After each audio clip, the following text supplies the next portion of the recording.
kita sebagai manusia ini untuk berbakti kepada kedua ibu bapa, berbuat baik, berbakti kepada kedua ibu bapa. Namun begitu Allah Subhanahu Wa Taala meneruskan kisah ibu, utama ibu yang sepatutnya kita lebih berbakti. Kenapa dia? Pertama, ibu itu menjadi orang yang mengandungkan kita. Kemudian lepas mengandung apa dia memperoleh kesukaran, menanggung susah payah, daripada susah ke susah, dan juga melahirkannya juga dalam keadaan menanggung payah, itulah ibu.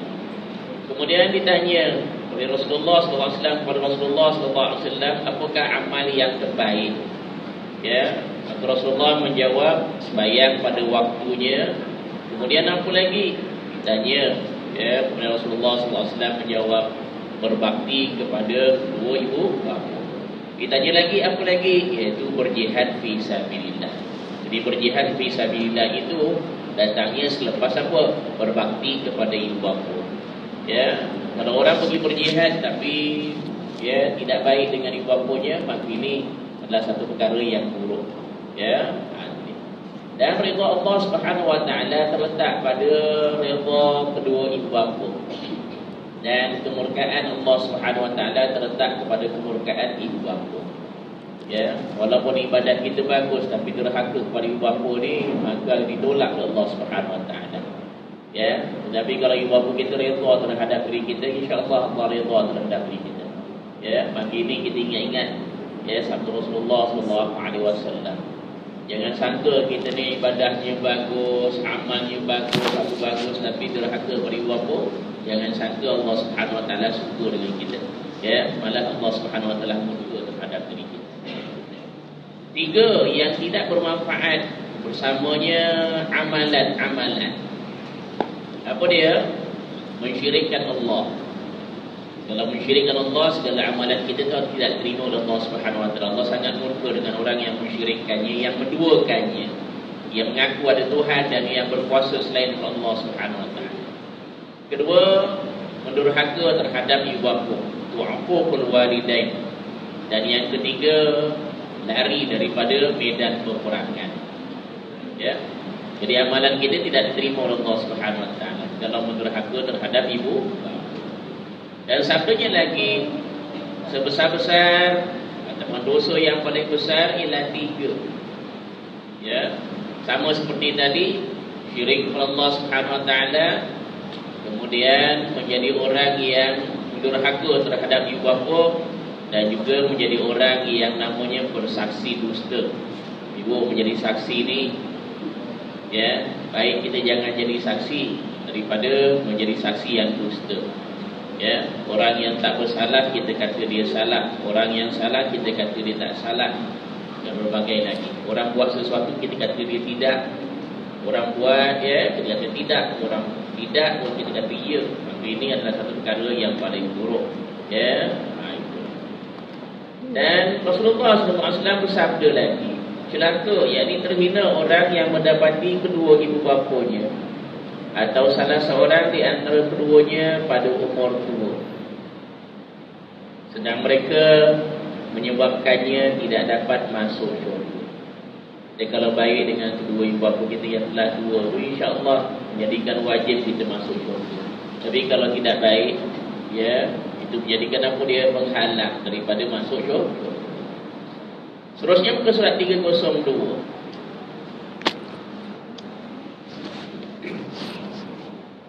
Siapa yang setiap hari meredai kedua ibu bapanya tapi memurkaiku, aku redha kepadanya. Dan siapa yang setiap hari meredaiku tetapi memurkai kedua ibu bapaku, aku murka terhadapnya. Buat sesuatu tu biarlah kedua ibu bapa itu apa dia? Redha. Contohnya ibu, kita nak buat perkara-perkara sunnah. Kalau yang wajib dah kena buatlah ibu nak buat perkara sunnah, tapi terhalang oleh ibu bapa yang sedang sakit, Ya. Ibu nak buat mana, yang sunnah ke nak layan ibu bapa yang sakit? Ya. Ya. Ibu dah buat selalu perkara yang baik-baik ni ya, yang sunnah-sunnah banyak selalu buat, tapi kadang terhalang dengan ibu bapa yang sakit. Ibu nak panjang-panjangkan doa, nak panjang-panjang wirid, mak panggil, bapak panggil,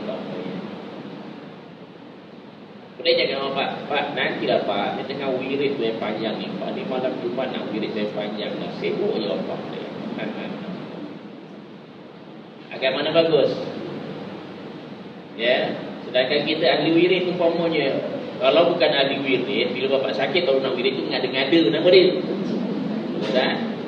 Bila bapak tak panggil tak wirid, bila bapak panggil nak wirid, doa nak apa itu ngada-ngada.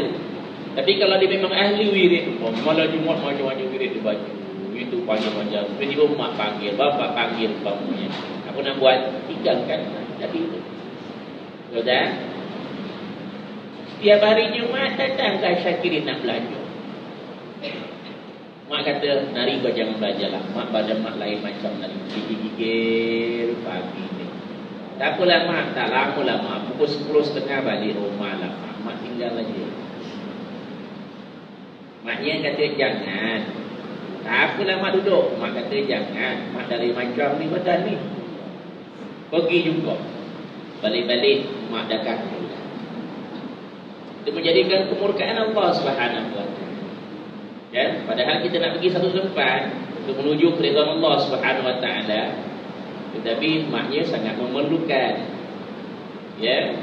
Jadi jangan sangka yang demikian itu bahawa kita buat sesuatu itu ya kerana Allah Subhanahu wa taala kita pentingkan, tetapi ada yang lebih penting lagi. Ya. Tapi kalau yang fardu tetap buatlah. Ya, yang fardu buat, tetapi yang sunah-sunah kan kita nak dapatkan kebaikan. Namun begitu, ya, kita utamakan kedua ibu.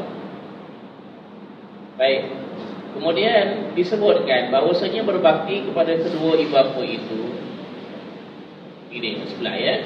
Berbaktilah kepada orang tua kamu, yakni ibu bapa. Niscaya anak-anak kamu akan berbakti kepada kamu. Ya. Buat baik dengan ibu bapa, insya-Allah anak-anak pun akan berbakti pada kita. Itu balasan dari Allah Subhanahu wa taala. Buat baik, Allah balas dengan kebaikan. Namun dikatakan, dan peliharalah kehormatan isteri-isteri orang lain, niscaya isteri-isteri kamu akan memelihara kehormatan mereka.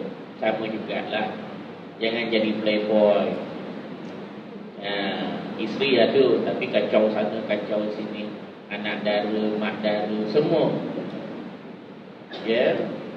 Ada mak dara. Ya. Kacau isi-isi orang.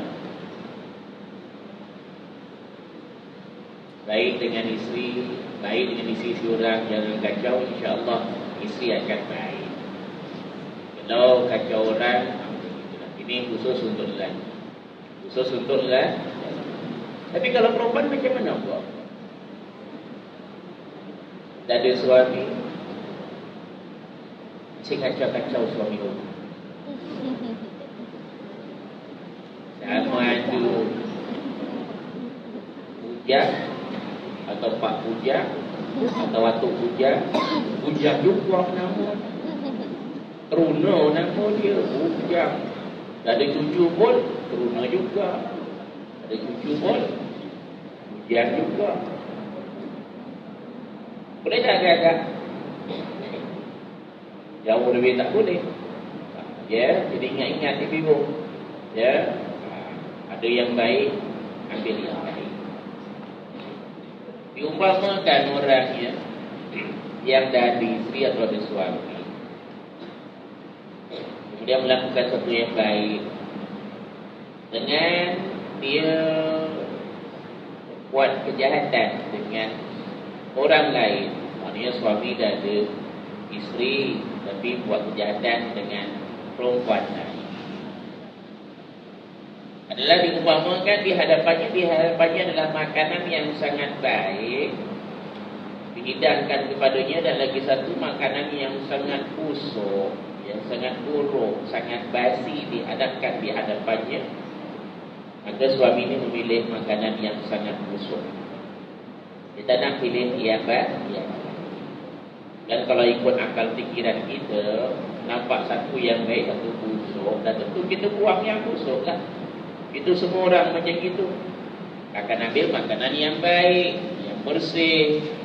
Ya, kalau yang busuk siapa yang nak makan? Kalau di hadapannya itu dihidangkan dua jenis makanan, yang satu yang dalam keadaan yang sangat baik, yang satu sangat buruk, akan diambil suatu yang baik. Ya.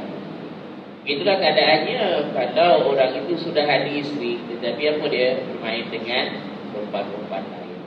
Apatah lagi seorang itu sudah ada apa dia suami, dia berhubungan dengan lelaki lain, maka yang demikian ini adalah sangat buruk lagi. Maka kita jaga rumah tangga, masing-masing jaga rumah. Boleh bu? Allah, kalau rumah kita di pun dah berapa dah, dan bukan namanya 17 tahun lagi. Ada yang makcik-makcik rasa macam 17 tahun. Jangan, cuma rasa 71 tahun. Aku 17 tahun. Sweet 70. Kalau dari segi ibadah kita rasa sweet 17, iaitu apa dia? Kita galak dalam beribadah sebab tenaga aku kuat. Makin tenaga kuat, makin banyak ibadah. Jangan tenaga kuat, makin banyak buat maksiat. Dengan demikian ibu, syaitan itu mendekati manusia. Semakin dia tua, semakin dia goda. Ibu ingatkan orang muda je digoda. Orang muda digoda dengan cara yang lain. Orang kalau dah berumur, cara lain dia goda. Sehingga kan dia mahu sampai orang itu dicabut nyawanya dalam keadaan sesat, tidak mengenal kepada Tuhannya, atau syirik kepada Tuhannya, atau durhaka terhadap Tuhannya. Jadi ibu ingat, walaupun umur dah lebih pun, syaitan tetap menggoda. Selagi ada dia, apa dia nyawanya itu digoda. Jangan sangka hanya orang muda sahaja digoda. Orang muda cara lain cara godanya, orang tua cara lain digodanya. Jadi ingat kita jaga, jangan sampai kita tergoda dengan syaitan, ya, dengan bisikannya dan tipu elaknya.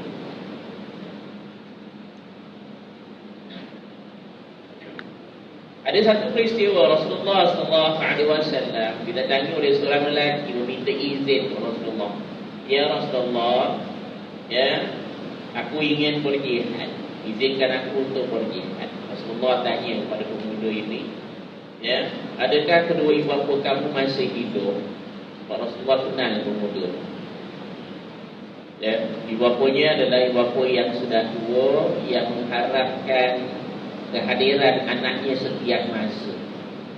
Jadi Rasulullah tanya, tak semua sahabat ditanya, apakah ibu bapa kamu hidup? Ya, tapi orang ni Rasulullah kenal. Ya, jawabnya benar, ya Rasulullah, maknanya ibu bapa itu masih hidup. Ya, kepada keduanya lah seharusnya engkau berjihad. Maknanya berbakti kepada kedua ibu bapa yang sudah tua, yang mengharapkan kehadirannya itu merupakan suatu jihad. Ya, kamu tak boleh tinggalkannya untuk kamu berperang, sedangkan kamu biarkan mereka berdua. Tidak demikian. Ya, apakah dia hak kedua ibu bapa yang wajib atas anaknya? Jawab baginda, keduanya adalah sebab untuk kau masuk syurga atau neraka. Ya ibu ya, kenapa ya mesti baik dengan ibu bapa ya? Kenapa ya?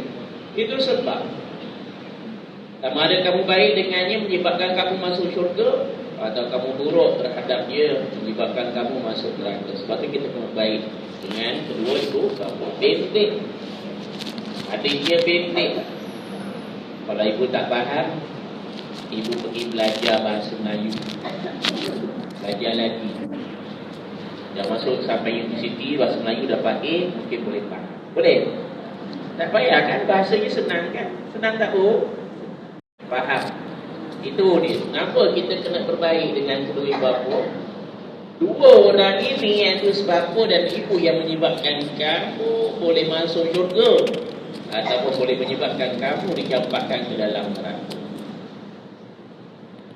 Dalam sebuah hadis Rasulullah SAW lagi, siapa yang suka agar umurnya dilanjutkan Tuhan, rezekinya ditambah, umur panjangkan dalam keadaan berbuat baik.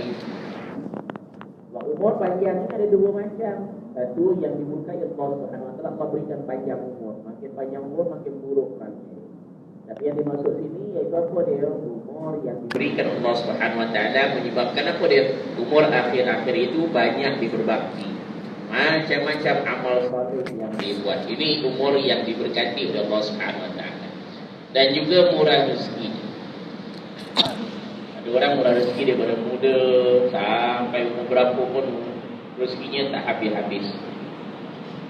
Tapi rezeki itu tak dibawa mati, ibu. Agak-agak ibu ni menjadi orang yang terkaya. Cukup bahagia tak agak-agak untuk akhiratnya? Belum tentu. Tapi boleh jadi Allah Subhanahu Wa Taala kurangkan rezeki dia di hujung-hujung hayatnya. Allah berikan rezeki padanya, tapi dia mahu membantu orang. Mahu keluarkan zakat, mahu sedekah, mahu bermurah. Walaupun tak seberapa yang Allah berikan kepada kita, tetapi hatinya ikhlas menjadi orang yang suka membantu orang. Itulah yang akan kembali nanti di akhirat. Akan menanti untuknya ya diberikan kebahagiaan di akhirat. Itu murah rezeki. Ibu, rezeki murah itu bukan banyak rezekinya. Itu banyak rezekinya dan apa baktinya dengan rezeki. Cek beg duit tu. Cek pak beg. Banyak tak duitnya? Dalam banyak-banyak duit aku ni, aku simpan-simpan ni, zakat dah keluar belum? Tanya. Oh. Banyak duit aku ni dah tolong tak? Kerabat aku yang susah, keluarga aku yang susah. Tengok.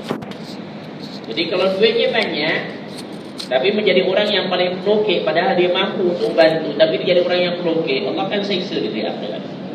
Itu rezeki yang akan membawa bencana kepada dia. Tapi kalau rezekinya walaupun tak seberapa, tapi suka tolong orang. Nampak orang susah, aku pun susah sebenarnya, tapi tak apalah, sedikit aku berikan kepada orang yang memerlukan. Ya, aku bukannya banyak, inilah yang ada, tapi masih lagi bantu. Apatah lagi kalau dia menjadi orang yang banyak rezekinya, lagi banyak digunakan untuk membantu orang lain. Akhirnya rezeki yang murah yang membawa kebahagiaan di akhirat. Ibu, apa yang kita makan akan habis, betul tak? Semalam makan nari buang, ada tak? Disimpan setahun, ada? Makan simpan setahun, tapi makan, ada? Makan nari buang, tak nari besok, tak besok lusa, mesti dia keluar. Mesti keluar punya ibu. Terbukti yang demikian itu. Ada siapa yang menyanggah? Ya, makan akan habis, kita pakai. Hari ini kita pakai, kita suka dengan pakaian baru. Tudung aku baru tahu, baru beli. Berapa lama agak-agak ibu sayang dengan tudung ibu? Hari pakai, besok pakai, lusa pakai, lepas tu jemur. Sama ada jemur tu kerana dah lusuh, dah rosak, dah koyak, ataupun jemur tu kerana apa dia? Tempat kedai banyak lagi bang. Boleh ibu. Tapi apa yang ibu sedekahkan, dia akan apa? Menjadi pengganti nanti di akhirat, akan menyelamatkan ibu. Baik ibu. Ya. Siapa yang tak panjang umurnya, kemudian tak rezekinya ditambahkan oleh Allah Subhanahu Wa Taala, maka berbuat baiklah kepada kedua ibu bapa, dan kedua iaitu apa dia? Menyambungkan silaturahim. Ya, menyambungkan silaturahim. Ya. Dia tengok tempat internet, Facebook, dia kata apa? Allah murka dengan orang yang memutuskan. Kemudian ada gambar rabbit, ada gambar gunting. Dia post gambar gunting, gambar rabbit. Allah murka kepada siapa yang memutuskan. Agak-agak orang faham ke bu? Gunting dengan rabbit, Allah murka dengan orang yang memutuskan. Agak-agak berapa ramai yang faham? Ya silap orang kata potong rabbit ini haram, sebab Allah akan murka potong rabbit. Salah tu. Pasal tunjuk yang memutuskan itu apa? Ada gambar gunting, gambar rabbit. Allah murka terhadap orang yang memutuskan. Terang-terang cakap aku, putus apa? Putus silaturahim. Mesti tulis itu.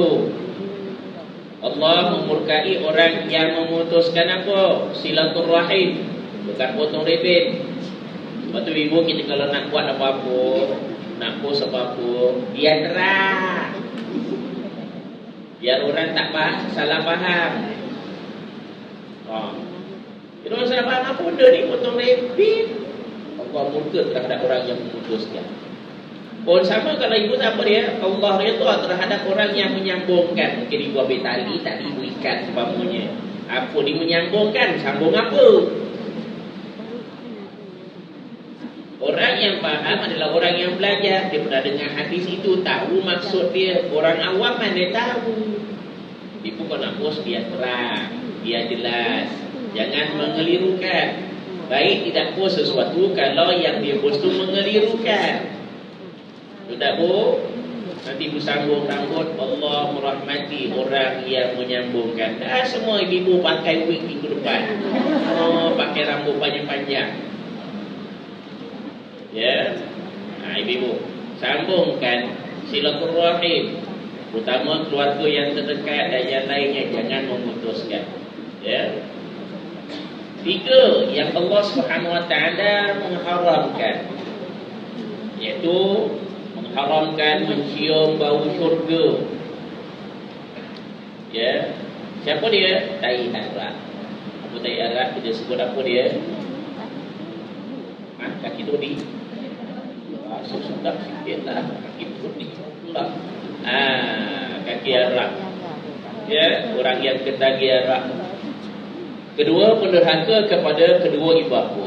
Takkan masuk surga, bukan tak masuk, baunya pun tak dapat dihidu. Walaupun bau syurga itu boleh dihidu daripada jarak yang sangat jauh. Sangat jauh dapat dihidu bau syurga. Tapi orang ni baunya pun tidak, maknanya terlalu dan terlalu jauh. Dan yang ketiga, iaitu dayus. Dayus iaitu apa dia? Lelaki dayus yang mengakui perbuatan keji isterinya. Jadi isterinya membuat sesuatu yang buruk, dia pun dialah, tak apalah, bolehlah awak nak buat-buatlah. Malah kadang-kadang menyuruh pula isterinya membuat sesuatu kemungkaran. Ini dayus namanya. Ya, atau dibiarkan tanpa ditindak, tanpa dimarah, tanpa diampun. Jadi dayus, ya. Dan akhir sekali minggu lepas kita pelajari Rasulullah SAW bersabda bahawasanya berbakti kepada kedua ibu bapa itu adalah lebih utama dari amalan haji dan umrah. Ini disebut ada nak buat haji, nak buat umrah, tapi derhaka pada ibu bapa tak guna. Ya, sebab dia lebih baik. Lebih baik daripada apa dia? Haji dan umrah. Kemudian lebih baik daripada jihad fi sabilillah. Ya. Tetapi kalau mau menderhaka terhadap ibu bapa, Allah Subhanahu Wa Taala tidak akan melihatnya pada hari kiamat. Maksudnya tidak mempedulikan, tidak melihat maknanya apa? Tidak memperdulikannya. Tidak melihat dengan pandangan pengampunan, tidak melihatnya dengan pandangan kerahmatan. Allah tak kasih padanya, tidak dipedulikannya. Allah tidak mahu melihatnya. Ya, pada hari kiamat. Wa annahu lam yarah raihatal jannah, dan sungguhnya dia tidak akan mencium bau syurga. Ini dia. Ya, jadi ini dah banyak kita pelajari. Ada ibu, ada bapa tu, kita buat baik. Ya. Hari ini kita sambung ke surat 303 insya-Allah. Bismillahirrahmanirrahim. Berbakti kepada ibu bapa, kepada ibu, ya, berbakti kepada ibu lebih berganda pahala daripada berbakti kepada ayah. Jangan salah faham. Ya. Nanti kalau ayah minta duit tak kasih, kenapa kasih ibu? Ayah minta lagi duit, tak boleh ibu. Ayah minta duit lagi, tak boleh ibu. Baru ayah dapat duit. Salah, maksudnya salah. Ataupun ayah minta duit, nantilah. Ibu belum minta duit lagi. Ibu minta baru satu, nanti ibu minta dua, ibu minta tiga, baru boleh ayah tu. Salah, itu salah, bukan gitu. Ya. Kalau cium ibu nak cium pun satu. Cium ayah, nantilah baru cium ibu satu. Besok dua, lusa tiga baru boleh ayah. Salah, bukan gitu. Ya. Baik, namun begitu berganda, ya. Ketahuilah bahawasanya berbakti kepada ibu adalah lebih berganda pahalanya daripada berbakti kepada ayah. Begitulah maksudnya. Sebagaimana yang diriwayatkan dari sebuah hadis. Sebabnya mungkin kerana ibu telah mengalami kepayahan mengandung dan kesusahan. Ya, mengandung tu payah tak, Bu? Banyak tanya, saya tak pernah mengandung. Susah tak? Susah. Kemudian mengalami kesakitan melahirkan anak. Ada yang siapa senyum melahirkan anak keluar? Ada. Tetapi apa yang dikisahkan bahawa Rasulullah SAW ini yang Allah Ta'ala berikan kelebihan Rasulullah SAW. Apa kelebihan dia? Ibunya memanglah sakit, tetapi tidak terlalu sakit dalam menyandung. Ringan, rasa ringan. Dalam riwayat Rasulullah, ya, ibunya mengandungkannya dalam keadaan ringan dan kemudian lahir dalam keadaan senang. Lahir dalam keadaan senang. Allah lihat. Ya, sebab tu ibu, ada ibu yang susah, ada yang senang. Namun kita berdoa kepada Allah Subhanahu Wa Taala.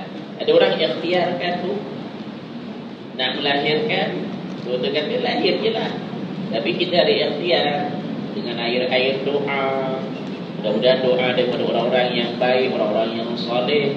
Bila diminum tu akan jadi apa ni, mudah keluar. Orang lagi sebab pun air selusuk.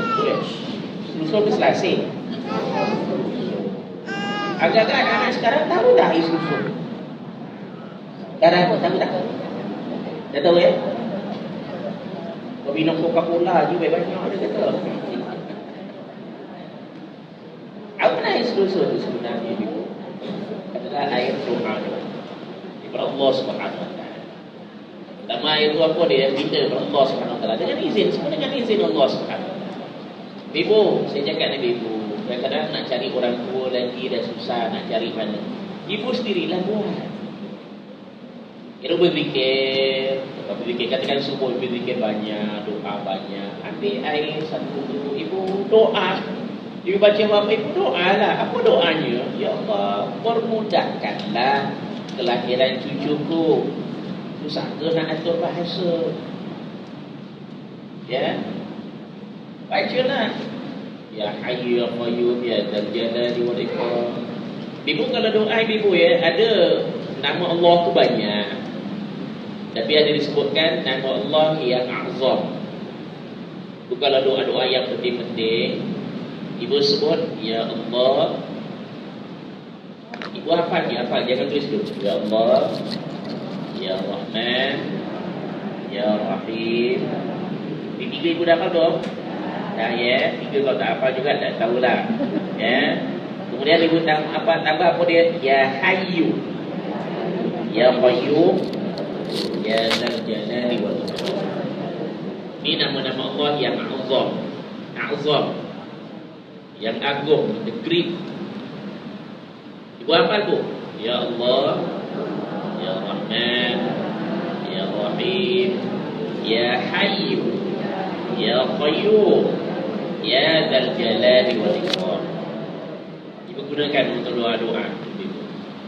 Cuba ibu, saya nak dengar ibu.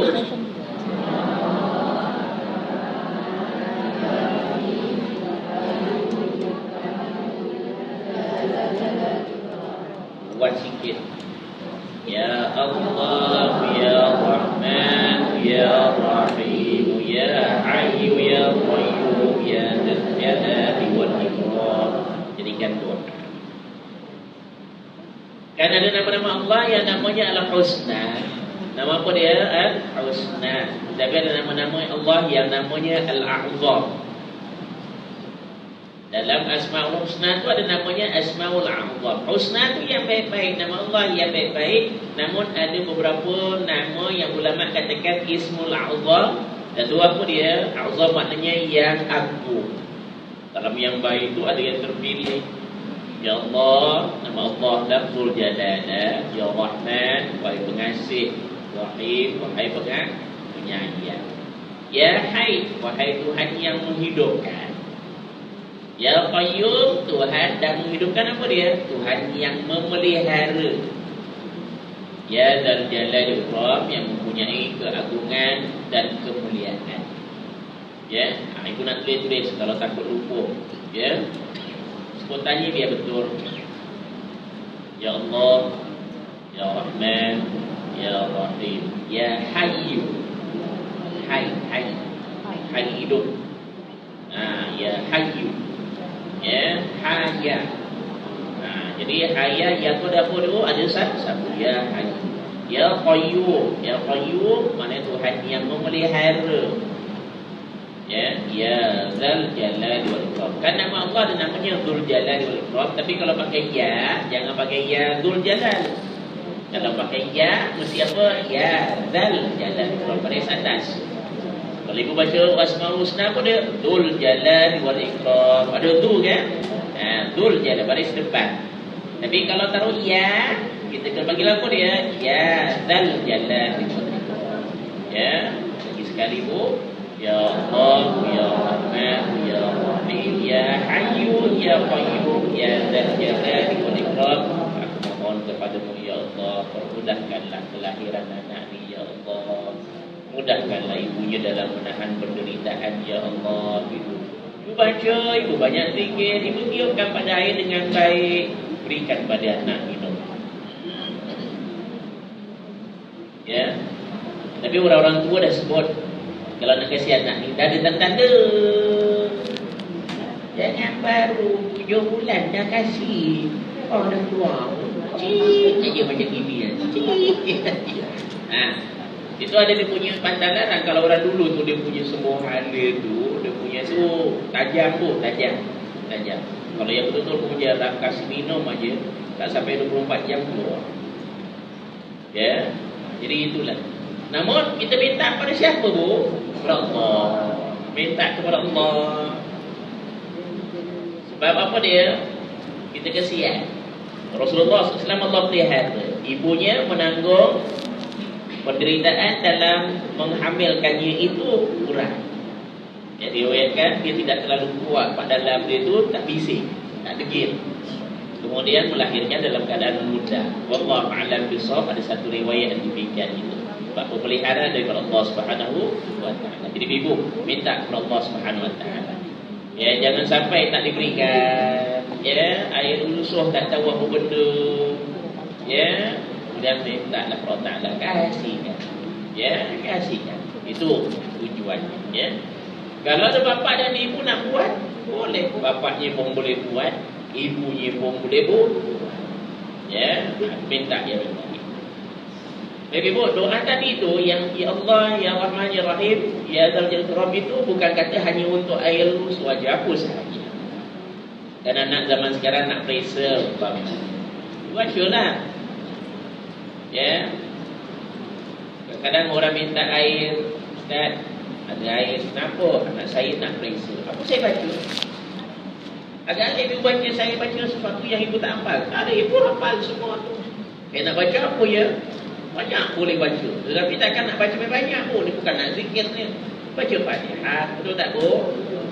Kalau ibu nak tenang hati anak-anak dalam menjalani peperiksaan, dibaca Alam Nashrah Laka Sadrak. Jangan lupa. Cuba baca. Bismillahirrahmanirrahim. Alam Nashrah Laka Sadrak. Wa wada'na 'anka wizrak alladhi anqadha dhahrak. ورفعنا لك ذكرك فإن مع العسر يسرا إن مع العسر يسرا فإذا فرغت فانصب وإلى ربك فارغب. Bacalah 3 kali, 7 kali, 10 kali. Minta Allah Subhanahu Wa Taala akan dibukakan apa dia, akannya, hatinya agar dapat menjawab dosa. Boleh ibu? Doa ya Hayy ya Qayyum terus sampai habis ya Allah, mudahkanlah kita menghadapi peperiksaan.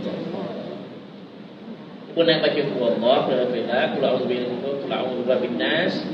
Silakan ibu nak baca apa semua boleh. Ya. tapi tahu tujuan.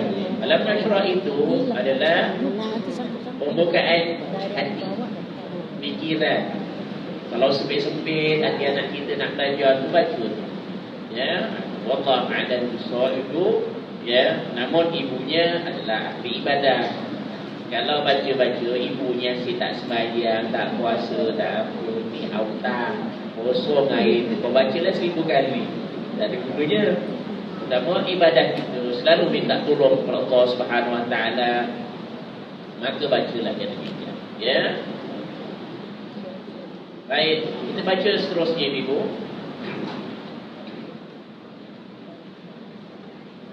Kalau nak saya ibu.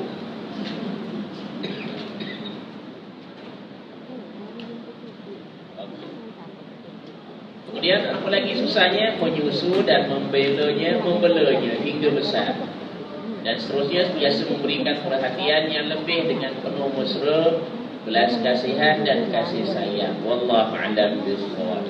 Walaupun bapanya membesarkannya, tapi besarkan ini bapa tu cuma apa? Kasih wangnya aja, kasih keperluannya saja. Tapi dibelai siapa yang belai? Ibunya juga. Ya, dan semuanya itu lebih. Ya, ibu tu lebih daripada bapa. Ya. Anak-anak ni suka tidur dengan ibu. Kadang dah besar-besar pun suka tidur dengan ibu. Ada juga, ada gitu. Nak manja-manja pun dengan kalau ibu bawa apa, duduk kat atas, kat bawah lah selit-selit anak tu. Agak-agak kalau bapa je tengah duduk, ada tak anak-anak selit kat bawah ni? Betul. Nah, ni lain. Ya, bapa tu kadang-kadang kasar. Tak semualah, tapi kebanyakan macam gitu. Ibu tak kisah apa saja. Ya. Berkata seorang kepada Nabi sallallahu alaihi wasallam, "Man ahaqqun nasi bi husni suhbati, ay bi birri wa silati." Wa qala lahu ummuk, qala man, qala ummuk, qala man, qala ummuk, qala man, qala abuk. Nah, ini yang selalu kita dengar. Siapakah orang yang lebih berhak mendapat kebaktian dan kasih sayangku? Jawab Nabi, ibumu. Sambung orang tu lagi, kemudian siapa pula? Jawab Nabi, ibumu. Dia bertanya lagi, kemudian siapa pula? Jawab Nabi, ibumu. Bertanya lagi, kemudian siapa? Jawab Nabi, ayahmu. Faham? Nasyidnya pun ada. Macam-macam kumpulan nasyid nak cerita pasal apa dia? Ibumu, ibumu, ibumu, kemudian bapa. Agak anak-anak tadika pun dah hafal, dah habis. Semua kenal demikian. Kita pun dah kenal daripada kecil. Tetapi bagaimana bakti kita kepada ibu bapa? Ya, dan terutama apa dia? Ibu. Baik, ibu ni mudah faham. Ya. Jadi kita terus sahaja. Setelah kita berbakti kepada ibu, kemudian pada bapa, barulah kita berbakti kepada yang lain. Ya. Ataupun ketika bapa hidup kita berbakti, ibu hidup kita berbakti. Bila dah meninggal dunia, berhenti ke bakti kita? Tidak. Kau tak jenguk mak kau, mak aku dah mati dah. Tak jenguk kubur dia, tak sempat lah. Kenapa tak sempat? Jauh dah. Ya, macam-macam alasan. Kenapa kau tak doakan dia? Belum belajar lah. Boleh? Yang pertama kan selalu doakan ibu kan. Ibu tu, bapa tu walaupun hidup, doakan dia. Apatah lagi dah meninggal dunia, lagi doakan. Berbakti sesudah kedua ibu bapa meninggal dunia. Ibu jangan jadi macam orang tak belajar. Kadang-kadang ada orang bila ibu bapa dah meninggal, dah lupa langsung. Lupa. Tak ingat langsung.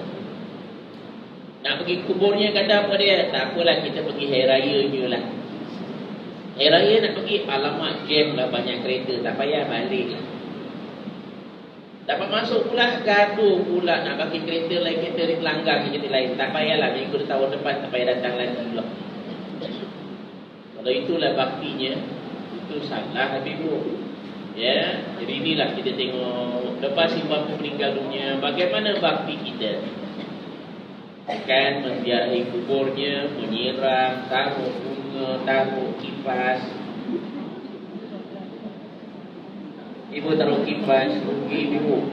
Kasih anak-anak main kipas lah.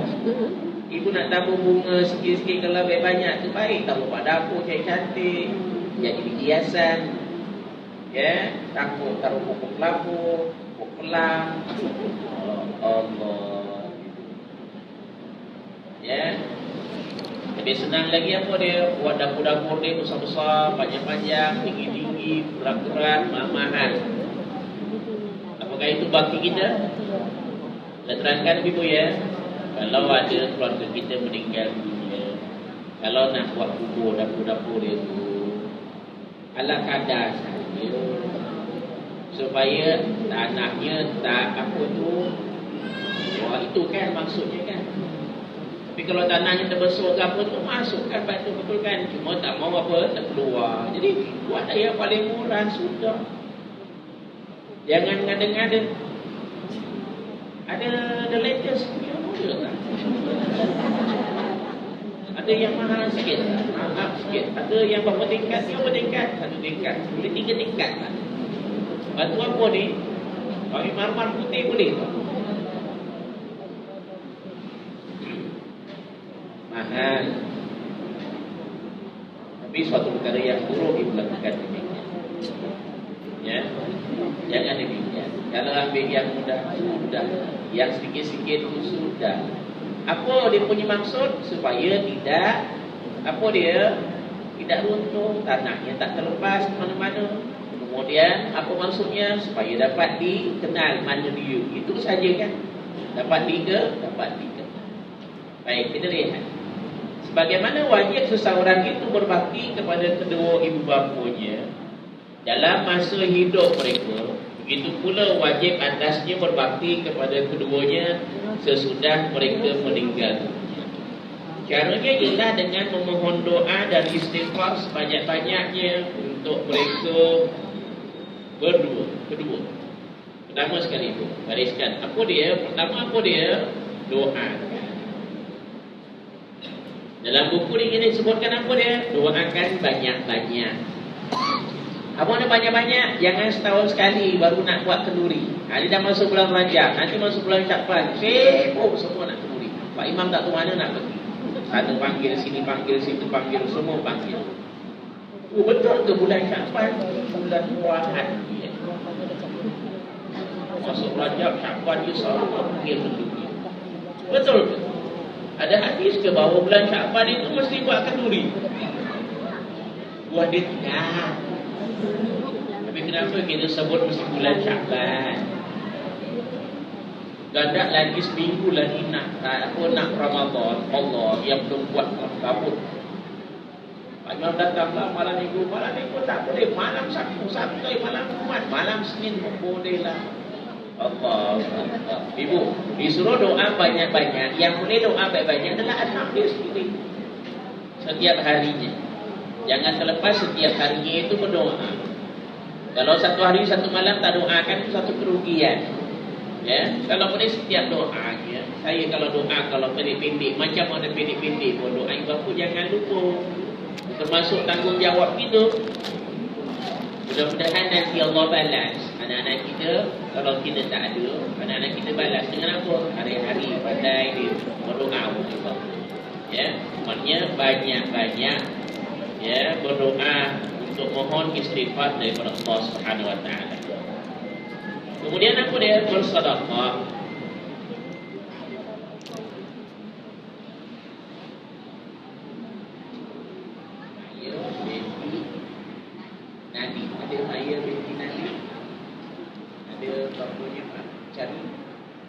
Apa yang jadi? Ayah binti Adi ada Adi. Yang jadi apa dia? Ayah binti Adi ada. Abangnya cari. Ada.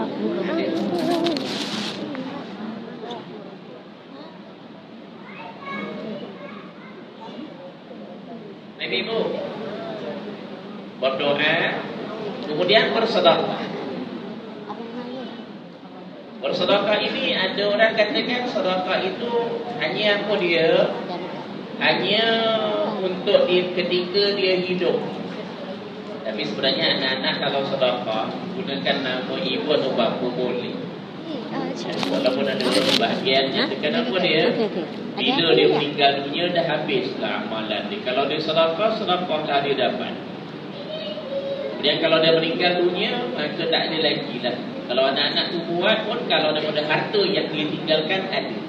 Tapi kalau sekarang umpamanya bapak dah meninggal 10-20 tahun umpamanya lepas, bapaknya duit pun dah tak ada, tapi anak juga masih lagi mau bersedekah atas nama ibu atau bapanya.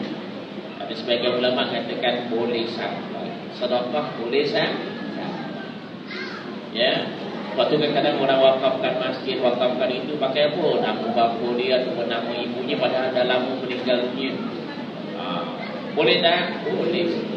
Ya. Dalam buku ni pun dibolehkan apa dia? Bersedekah. Doa dah tentu boleh. Kemudian bersedekah. Membayar semua hutang-hutang mereka, hutang piutang mereka. Ya. Ada lelaki ni malas nak jaga mak bapak. Bila meninggal je mak bapak, dia dah pertama uang datang. Kenapa? Nak cari peninggalan dia. Sebab lelaki dua bahagian, perempuan satu bahagian. Adik perempuan dia kata, bang, bapak meninggal tak meninggalkan apa-apa. Duit tak ada, apa tak ada, malah bapak meninggalkan hutang. Abang anak lelaki bayarlah dua bahagian. Cabut apa? Ialah orang yang pertama-tama menghilangkan diri. Bila dia kata apa dia? Bapak ada hutang, abang lagi nak bayar dua bahagian. Sebenarnya begitu ibu. Kalau ada peninggalannya, ada hartanya, ya lelaki dia dua bahagian, perempuan dia satu bahagian. Tetapi kalau ada hutang, lelaki bayarlah dua bahagian, perempuan bayarlah satu bahagian. Itu ibu. Mesti ingat ibu ya, jangan hanya bila kita tengok ada balance saja. Hanya kalau ada hutang kena bayar. Kemudian melaksanakan segala wasiat mereka. Kalau ada wasiat, wasiat yang betul. Wasiat begini, orang dahulu. Ya, kalau nak meninggal dunia ada wasiat. Yang ada malah belum meninggal dunia lagi, baru sakit-sakit sikit je tulis wasiat. Kita agak-agak nak tulis wasiat juga. Nak wasiat apa agaknya? Nak tulis wasiat, ada siapa semua wasiat? Dia bawa sana sini dalam beg duit ni. Taruh bawah bantal, taruh atas semari, taruh apa? Ada wasiat. Pada dahulu sakit, kemudian sakit tak baik, sakit, terus cepat-cepat buat wasiat. Kadang-kadang dia sakit sikit aja dah buat wasiat. Ya, kemudian wasiat tu kemudian dia sihat. Bila sihat dia ambil wasiat tu dia koyak. Sakit lagi buat lagi, sihat lagi koyak. Kenapa? Di cancel, delete, cancel. Lepas tu buat baru lagi. Wallahu a'lam, boleh wasiat. Dan kalau nak wasiat tu sebenarnya apa dia? Bila kita sakit yang teruk, boleh wasiat. Tapi wasiat itu biar yang tepat, terutama dari segi harta. Tak boleh berwasiat, bapak wasiatkan duit bapak dalam bank tu kalau dapat, ya, kasihlah masih syakirin. Anak-anak sabar je lah, apa-apa. Boleh tak kasih? Kasih anak-anak yatim. Kau dah bergaji, tak payahlah ambil apa-apa. Kasih anak yatim, kasih apa ni? Kasih masjid, kasih madrasah. Anak-anak sabar aje lah. Wasiatnya macam itu. Agak-agak kalau bapak meninggal, anak tengok surat tu, apa agak-agak? Ya Allah, ampunkanlah bapakku yang paling baik hati. Itu agak-agak. Mau kena ampun bapak. Ya itu. Jadi gaduh itu maknanya salah wasiat. Itu adalah wasiat yang tidak adil. Sudah. Kalau nak kasih pada orang pun tak lebih 1/3. Ada Sayyidina Umar kata apa? Tak lebih daripada 1/4. Ya, maka kena adil dalam wasiat harta. Tapi manusia ni, kalau orang kita ni biasanya kalau wasiat tu hanya ingat pada harta. Kalau tengok Luqman Al-Hakim, apa wasiat dia kepada anak-anak dia? Wasiatnya supaya apa dia? Kalau bapa tak ada, siapakah yang kau sembah? Dia tanya. Itu wasiat dia. Wasiatnya adalah ilmu, adalah amal. Bukan wasiat itu hanya pada apa dia? Pada wang dan harta sahaja. Tapi wasiat bagi orang kita ni, bila kata namanya wasiat, semuanya tertumpu pada harta. Dan wasiat itu apa? Wasiat mana apa dia? Ucapan-ucapan yang boleh apa dia?